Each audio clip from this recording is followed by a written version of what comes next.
In the early 2000s, Avril Lavigne was everywhere. With hit songs like Complicated and Sk8er Boi, she dominated radio stations, MTV, and magazine covers. But just as fast as she rose to the top, she seemed to disappear. Did the pressures of fame take her down? Did she really die and get replaced by a lookalike named Melissa Vandella? The internet went wild with conspiracies. Her nose looked different, her voice changed slightly, and even her handwriting seemed off. So what was really going on here? This is the truth behind the rise, struggles, disappearance, and comeback of Avril Lavigne.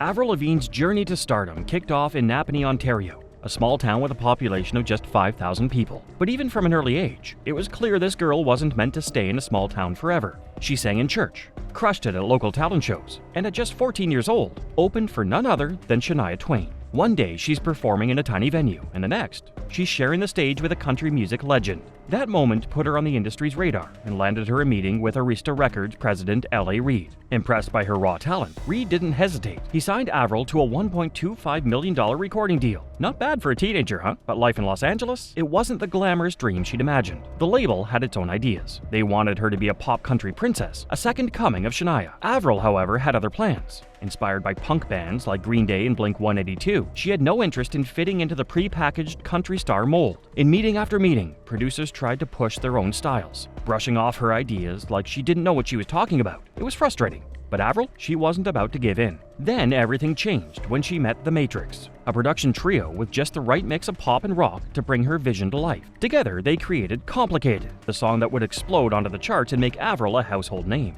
She later admitted that while she didn't fully understand the formula for a hit, she could feel that the song was different. "I just knew it sounded cool," she said, and she was right. Over the next few months, Avril and The Matrix holed up in hotel rooms and studios across California, writing the rest of her debut album, Let Go. The album was more than just catchy tunes. It was a reflection of Avril's real-life experiences. Songs like Sk8er Boi were inspired by her love for skate culture, while Losing Grip dove into feelings of frustration and isolation.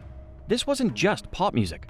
It was a glimpse into the mind of a teenager trying to navigate the messy realities of growing up and fame. When Let Go hit shelves in 2002, it blew up. It stayed in the Billboard Top 10 for 22 weeks and sold over 16 million copies worldwide. But the rapid rise to stardom came with its challenges. Avril went straight from living at home to living on a tour bus with no rules and constant travel. "It was crazy but special," she recalled. And just like that, Avril became the poster child for rebellion, a refreshing alternative to the bubblegum pop stars dominating the scene. In a world obsessed with Britney Spears and Christina Aguilera, Avril was a breath of fresh air, a tomboy with an attitude. Her baggy pants, loose ties, and heavy eyeliner became the uniform for teens everywhere. Fans loved her because she was real. Unlike other pop stars, Avril didn't try to be perfect. She wore her flaws and emotions on her sleeve, and teens ate it up. But of course, the media couldn't just let that be. They pitted Avril against other female artists, portraying her as the anti-Britney. Avril, being young and blunt, even threw a few digs at Britney, criticizing her for dressing like a showgirl. The press ran with it, framing it as a full-on feud. In later years, Avril admitted she regretted the comments, explaining that she was just trying to carve out her own identity, not take anyone down.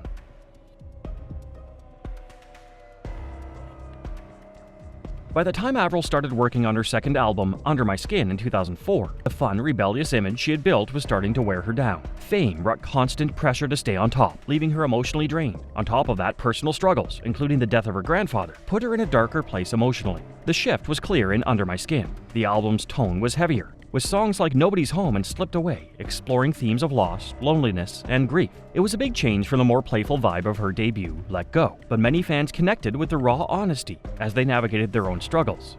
Avril wasn't just making music for the charts. She was sharing what she was really going through. Her appearance evolved too. She moved away from her signature baggy pants and ties, embracing a more gothic style. Some fans appreciated the shift, seeing it as part of her growth, but others felt disappointed, believing she was leaving her original image behind.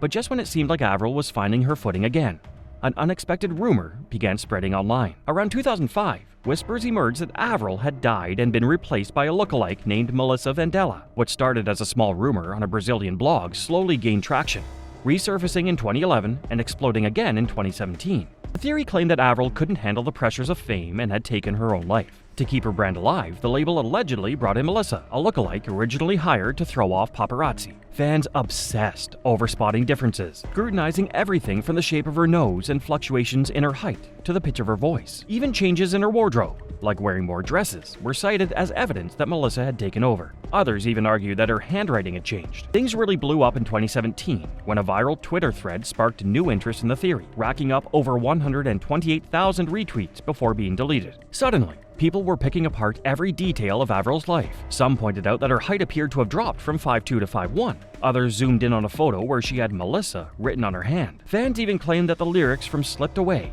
"Now You're Gone, Somewhere I Can't Bring You Back," was a subtle hint about her death. As wild as the theory sounds, it stuck. Experts say that conspiracies like these resonate with people because they offer a sense of control in a confusing world. They tap into the public's fascination with unsolved mysteries. Whether it's Avril, Paul McCartney, or Princess Diana, the idea of a secret celebrity cover-up was just too intriguing for some to ignore. When asked about the conspiracy theory, Avril, who, let's be honest, is still unquestionably alive, wasn't fazed. In a 2018 interview on The Kyle and Jackie O Show, she laughed it off saying, "Some people think I'm not the real me, which is so weird. I mean, do I look that different?" Despite her response, the theory never disappeared, and even today, people joke online that Melissa Vandella is the real Avril. Anyway, let's wind it back a little bit. In 2007, Avril surprised fans with another bold shift in both her music and image. When The Best Damn Thing came out in 2007, it felt like Avril Lavigne had hit reset on her whole vibe. That original shift from skater girl to goth pop princess was one thing, but this was something else. Suddenly, the poster girl for the alternative was rocking pink skirts, cheerleader outfits, and bubblegum pop beats. Fans were not expecting it, and reactions were all over the place. Some loved the new look and energy, but others, not so much. They felt like Avril had ditched the rebellious skater girl they knew, leaving them wondering what had happened.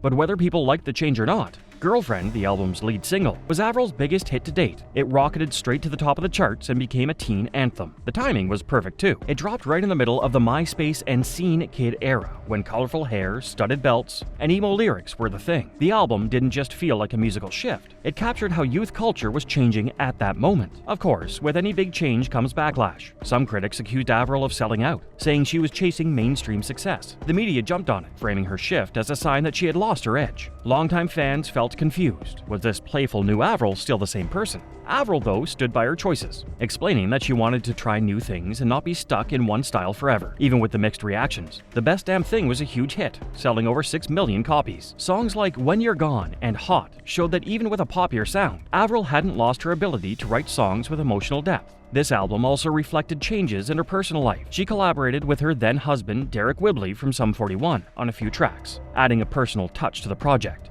But just as her career was riding high, her personal life hit a bump. In 2009, she and Whibley divorced after 3 years of marriage. Pop punk's favorite power couple had called it quits.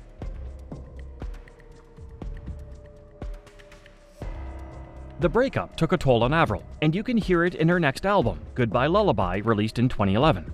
That album had a much quieter, reflective tone, capturing the emotional struggles she was working through at the time. Then in 2013, Avril surprised everyone again, this time by marrying Nickelback's frontman, Chad Kroeger. Fans didn't know what to make of it. How did the punk girl who sang sk8er Boi end up with the guy from Nickelback? Was this just another phase, or was she growing into a new version of herself? Then life threw her another curveball, Lyme disease. In 2014, a tick bite knocked her off her feet, leaving her bedridden for months. In interviews, Avril got real about how bad it was. "I accepted that I was going to die," she admitted. Being away from the spotlight for so long only added fuel to the rumor mill. But behind closed doors, Avril was focused on healing. It wasn't just about getting her body back on track. She had to work through some heavy emotional stuff too. When she finally came back in 2019 with Head Above Water, it wasn't just another album, it was her story. The title track captured the struggle of fighting to stay alive. "I wrote it during one of the scariest moments of my life," she said. This album wasn't about chasing hits, it was her way of reconnecting with fans and showing them how far she'd come. "When you go through something like that, it changes you," she reflected. "You start appreciating the little things." Her timing couldn't have been better. Pop punk was making a comeback, and Avril was ready to dive right in. For her 2022 album Love Sucks, she teamed up with Blink-182's Travis Barker. Their sessions were laid back, all about having fun and staying true to that classic punk vibe, with a fresh twist. "We didn't overthink it, we just had fun," Avril shared. "I wanted it to feel like the stuff I loved making back then, but updated for today." She didn't stop there. She also collaborated with Machine Gun Kelly, one of the faces of modern pop punk. Their duet, Boys Lie, is packed with energy and attitude.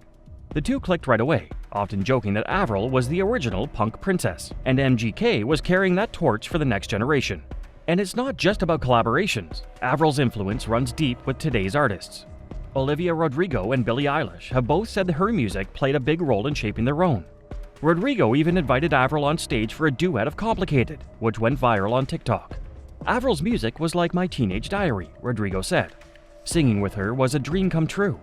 With Love Sucks, Avril didn't just return, she proved she's still got it. She's inspiring longtime fans and winning over a whole new generation, showing that her music and spirit aren't going anywhere. Avril's music is blowing up again, thanks to TikTok. Hits like sk8er Boi and Complicated are trending through dance challenges, reels, and shorts. With Y2K aesthetics and emo culture back in style, Avril's influence is everywhere. She's also diving into filmmaking with a movie adaptation of sk8er Boi. I've always imagined it as a movie, Avril said. I can't wait to be a part of the process. She's hands-on with the project, working closely with the team to make sure the film captures the rebellious energy of the song. This movie isn't just for old fans. It's a way to introduce her music to new audiences. Beyond music and movies, Avril's creativity is taking her in exciting directions. She's planning to launch a makeup line inspired by her signature punk rock look. Think bold eyeliner and edgy vibes. Makeup is just another way to express herself, she explained. I want to create something fun that makes people feel fearless. She's also working on a cookbook, combining her love for cooking with her creative side. My food? It's totally gourmet, she joked. Pasta, vegan dishes, soups, you name it.